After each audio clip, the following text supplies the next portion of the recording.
अकोल्यातील आश्रमशाळांमधील कथित गैरव्यवहाराच्या चौकशीचे आदेश. चौकशी चोरांच्या हाती नको, तक्रारदारांची थेट मागणी.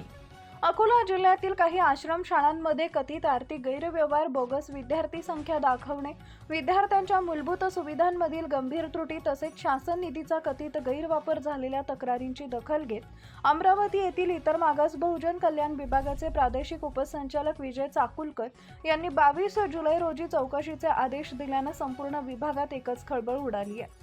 प्रादेशिक उपसंचालकांनी अकोला येथील सहाय्यक संचालक इतर मागास बहुजन कल्याण विभाग यांना पाठवलेल्या आदेशात श्रीमती ताबाई राठोड प्राथमिक आश्रमशाळा दहातोंडा, स्वर्गीय नर्मदाबाई बनारसीलाल अगरवाल आश्रमशाळा हातरुण, संजय राठोड माध्यमिक आश्रमशाळा दहातोंडा तसेच बाबासाहेब नाईक उच्च माध्यमिक आश्रमशाळा गावंडगाव या संस्थांबाबत प्राप्त तक्रारींची चौकशी करून आवश्यक कार्यवाही करण्याचे निर्देश देण्यात आल्याची माहिती आहे.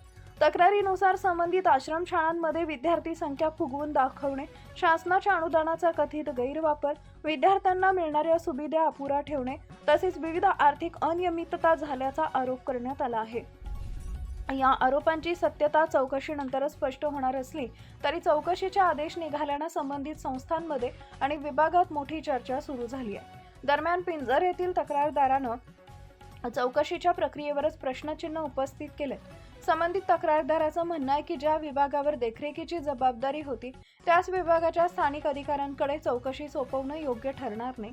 त्यामुळे ही चौकशी प्रादेशिक उपसंचालकांनी स्वतःच्या नियंत्रणाखाली किंवा स्वतंत्र उच्चस्तरीय समितीमार्फत करून घ्यावी. तसेच चौकशीत दोषी आढळणाऱ्या संस्था चालकांसह संबंधित जबाबदार अधिकाऱ्यांवर कठोर प्रशासकीय कारवाई करण्यात यावी आणि आवश्यक असल्यास फौजदारी गुन्हे FIR दाखल करावेत अशी ही मागणी करण्यात आली आहे. या प्रकरणामुळे अकोला जिल्ह्यातील आश्रमशाळांच्या कारभारावर पुन्हा एकदा प्रश्नचिन्ह निर्माण झाले असून चौकशी निष्पक्ष, पारदर्शक आणि प्रभावीपणे होणार का याकडे विद्यार्थी, पालक आणि सामाजिक संघटनांचं लक्ष लागलंय.